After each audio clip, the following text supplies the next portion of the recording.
should mention in that bio also, while very generous for myself, I have a partner and a brother in our business, and he's been there from the beginning, and we both jointly operated Topper's Pizza, and we are now co-CEOs. So my brother's Kelly Toppazzini. He's in the room here somewhere. Okay.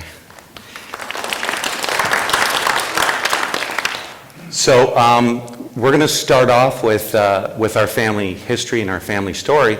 But the focus of our story is when Kelly and I got involved, we saw succession coming. And a lot of businesses don't plan for succession. We've seen our own family friends lose their business over not preparing for succession. And it's sad to see siblings torn apart. And it's sad to see cousins torn apart. And it's not necessary. And so there's some learnings that we've had and been very fortunate. Why isn't Toppazzini Bakery here today?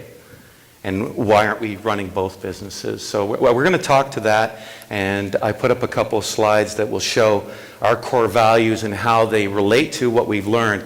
And the important thing is in family, and we teach our children, it's that not everything through history is perfect. You have to hold on to what is right, but you have to let go what isn't. And that's really important. And when you get down to cousins, I think that they really have to learn to let go. Because you hear it all the time. Here we go again. You know, when a family member speaks. In 1904 is when Toppazzini Bakery came over. And it came over with Giuseppe Toppazzini and Lucia. And they brought over all of their recipes. They're really renowned for, and that's what we took forward as our heritage, they're really renowned for the Toppazzini bread. That's what their real niche was, and that was their brand, quite honestly. Every morning, Toppazzini Bakery delivered to everyone in the community, and they started off the day with a quart of milk from the local dairy, and also a loaf of bread. Unfortunately, we dropped the loaf of bread off, and we didn't collect money. Because there was credit, and we'll talk about that later. Founder of Topper's Pizza. I would like to welcome you to our company, and at this time I thought I would take this opportunity to share with you why at the age 44 I decided to leave my career as a bakery manager for a large food chain and open the first Topper's Pizza. My reason for beginning Topper's Pizza was started long before my days as a bakery manager. The biggest influences for this decision were my family heritage and childhood memories.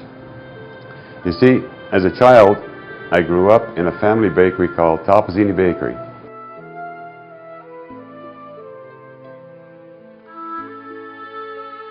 My grandfather, Giuseppe, built the bakery in 1902. The bakery was located in a small Italian neighborhood of Sudbury called Coppercliff. Incidentally, this community is also the home of Inco's biggest refinery, where most of the world's nickel is mined. Every morning as a child, I would wake up to the smell of freshly baked bread and pastry. My career as a baker began when I was 6 years old. It was then that I was given the honor of working alongside my father and grandfather. Soon, the family secret recipes were shared with me, and I began to gather the knowledge to become a successful baker and businessman. Our family business was built on a reputation of having the best Italian bread in the region. Door-to-door delivery of our fresh bread was a large part of our business. We made sure that our customers always received friendly service with a smile. When I opened Topper's Pizza, I wanted to carry on this tradition of quality and customer satisfaction. Following the natural process, I eventually operated the bake shop. I actually started making pizza in the bake shop during the 50s, and it went quite well. As time passed, success continued. However, I was an ambitious young man, so I decided to move to Toronto to work for a large grocery chain as a bakery manager. I continued with this company for 15 years in several cities until the age of 44. One evening, I was eating a pizza with my family, and I realized that, like my father and grandfather, I could be operating a business of my own. On July 23, 1982, the first Topper's Pizza was opened in Sudbury during the largest Inco strike that Sudbury had ever seen. The most important accomplishment in those days was to gain a reputation for having the best pizza in town. We took pride in every pizza that was made, and we delivered it with friendly, courteous and efficient service every time. That's a clip from our orientation CD that we show all new employees, and it's helpful for them to understand. From there and from everything that we learned from Toppazzini Bakery, the hard work and dedication from our father, and his father, we put together some core beliefs and values. And when we invite people to become partners, because succession doesn't necessarily mean always family succession in a business. Succession can mean non-family members and family members, and we know that in order to keep an enterprise going. And we put these core beliefs and values against each person, and we rate them, and we want all 9s and 10s in every area. So that's something that we learned for sure. The other thing we learned is that, in 1904 they realized that if you think that you have the best bread in the community, you have to get people to try. So believe it or not, in the 1900s there was marketing. And we carry that tradition on today at Topper's Pizza. Trial is very much a part of our everyday success. Is we get people trying, new recipes and so on. So that's another thing we learned that we carried forward from our heritage. My father's father, Bruce Toppazzini, our grandfather, unfortunately came to an abrupt end to his life 2 days after I was born. And Bruce Toppazzini was a dynamic man. One thing that was consistent about brothers, sisters, grandfathers, they were all very hardworking. There was no excuse, absolutely no excuse. The truck arrived with the bread. There was no such thing as, oh, there's a storm out there. Well, we couldn't get the truck started. There was just no excuse, because that's how their day started. If they didn't get the bread and they didn't get the milk, kids went to school hungry, and that's the way it was. And that's something that we learned: reliability, dependability, these types of qualities. That's my father in that picture right there. The only thing missing out of this picture that we took, and this is my grandmother, I think there's a pointer here, this is my grandmother, his wife. The only thing that's missing out of this picture is Bruce. And it's unfortunate. And it has a lot to do with Toppazzini Bakery was very successful. You had a lot of family working hard together. Unfortunately, Lucia, when she came over from Italy, she didn't like being here. She wanted to be back in Italy. She didn't like it so much that resentment just carried on.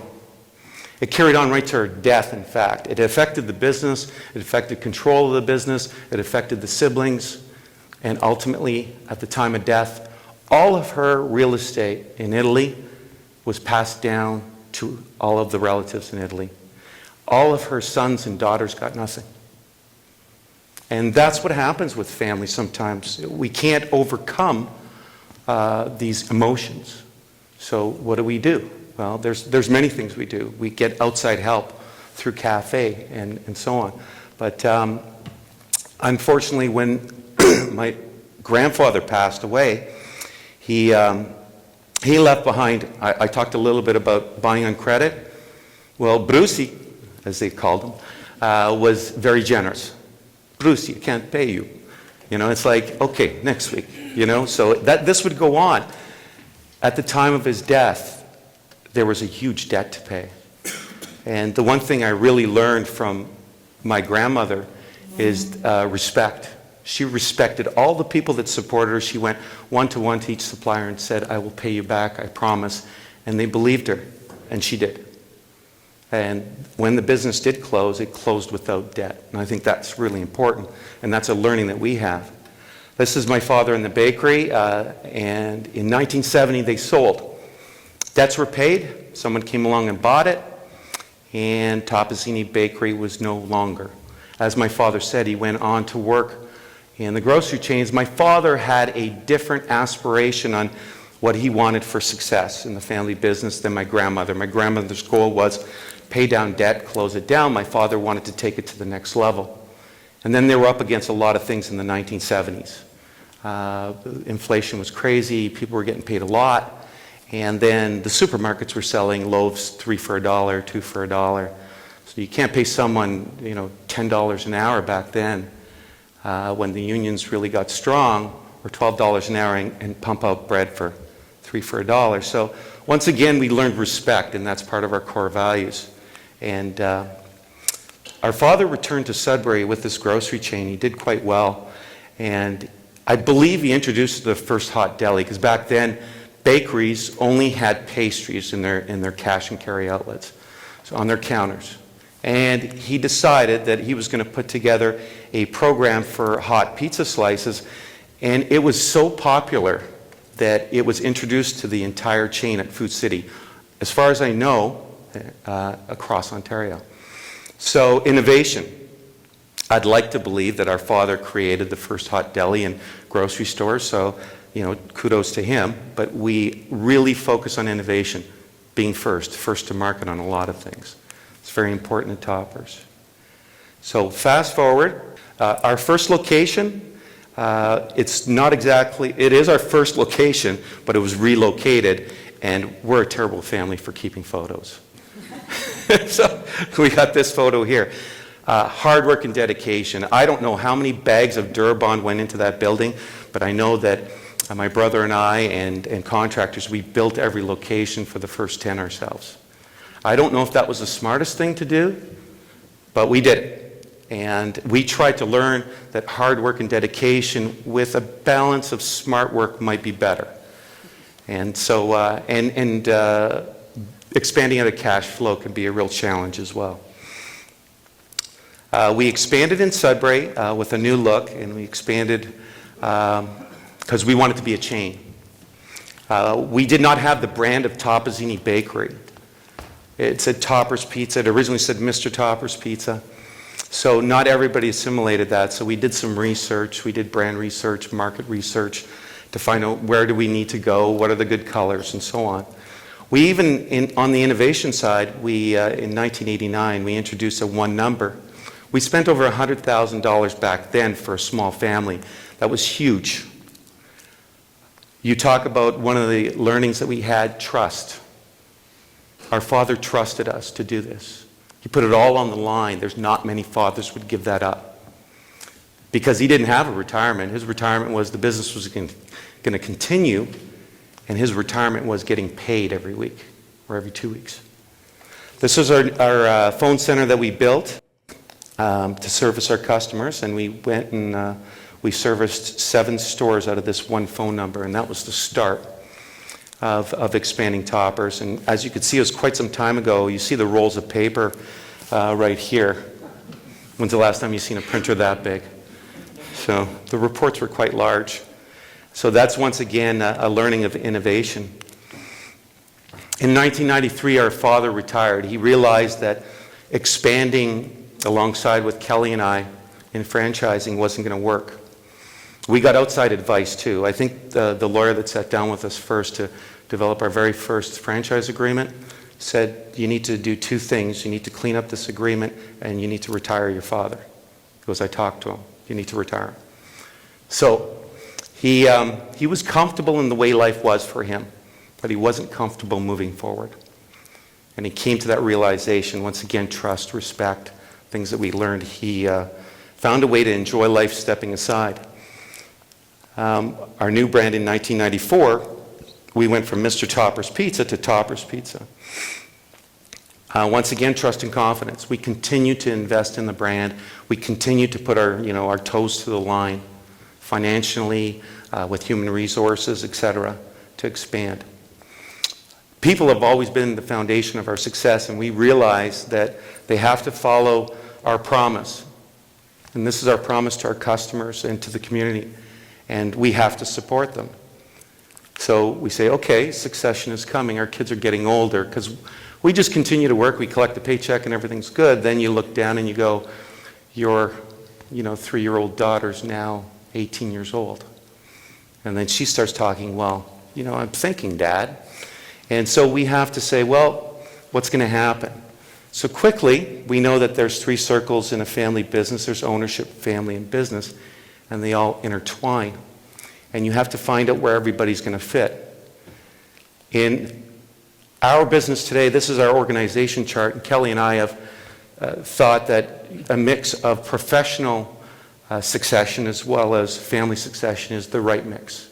And for everyone to understand that this is going on so that it's fair. So, junior or little princess doesn't walk into someone's office and says, yeah, I'm the new sheriff in town, you want to move out? Because nepotism is a killer. So we've developed a highly professional organization. But I really want to get to the family contract because this is the most important. I apologize. I went through this and I knew it was going to be tight. So here's our family contract, and here's how it works. The only people that can become owners in our family business are the bloodline. Okay, so that the Toppazzini name stays Toppazzini. In fact, they actually have to have a marriage contract so that Toppazzini stays Toppazzini, because ultimately, 7 generations down, we could have strangers owning our family business. So we have to protect that. They have to, if they want a job, they start off with a job. So they go to school and graduate, either from university or college, and then they go out in the workplace and they learn experience and become employable, right? And they prove themselves for 2 to 3 years. Then they knock on the door and say, I want a job, I want a career. There has to be a job available. We don't fire people to hire people, okay? So if there's a job available, then they make application, and then there's people on the committee. It's not all family members, okay? There's non-family members that help us make that decision, and we have to respect non-family members and their opinion. We respect them highly, and it has to be a unanimous decision. So if a non-family member says, no, this isn't going to work, here's why. We have to listen to that. Otherwise, it breaks down the entire system that we put together. They will be paid what the published rate is. There's no, oh, he's my son or he's my daughter, so that's why they get 6 figures and you don't. Because that doesn't work either. Because then there's no professional environment. So quickly, these were the requirements, work experience, I talked about that. Position, and they have to demonstrate in good faith, and we actually have values that they have to follow in our family contract as well. So they have to, conduct themselves in a certain manner. And let me see, I'll go to,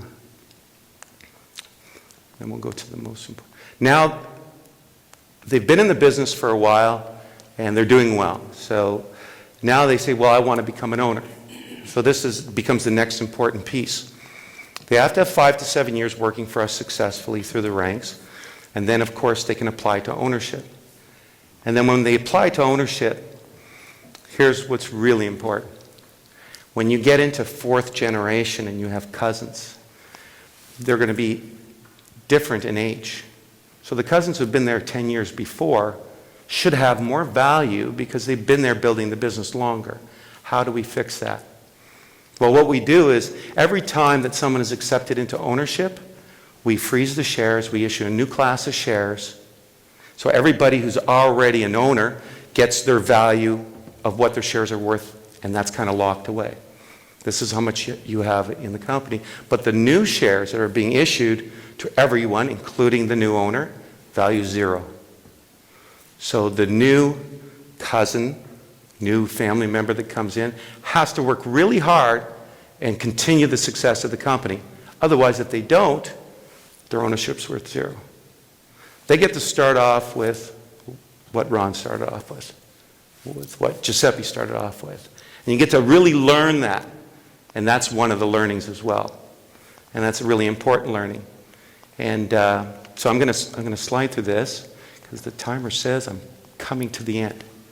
But for Topper's Pizza today, we're very proud and very fortunate. And I'd say very fortunate to be amongst friends, suppliers, family members, and employees and staff that are kind and good. Because we really think that that's the way of the world, and we just can't tolerate the opposite. We can't live in the opposite. So we look for that, and that's very important. We don't do business with people that are just not kind. And believe me, it's out there. So if you don't have it now, keep looking. Today we have 37 pizzerias. We've just launched a new concept off to the right called Fast Casual. So we're starting to get into the restaurant business, which is pretty cool. And with beer and wine. So, nice place to be. You can't go wrong when you have pizza and wine. And so that's where we're going, and we hope to get in the next 5 years to over 100 stores, but we will with a lot of help and with associations like Cafe that's really helped us along in figuring things out. We didn't figure this stuff out on our own. There's no way. We're not that bright. But we had a lot of help along the way. Associate members like Preferred Solutions and Barbara Benolio, Grant, I believe it's Grant Walsh, have helped us a great deal and helped us learn and educate our own children so that they can start off with the right attitude. Because we knew the Toppazzini Bakery didn't make it. They didn't make it. And they might have been able to make it. So what did we learn for the next business? So that's our family story. Thank you.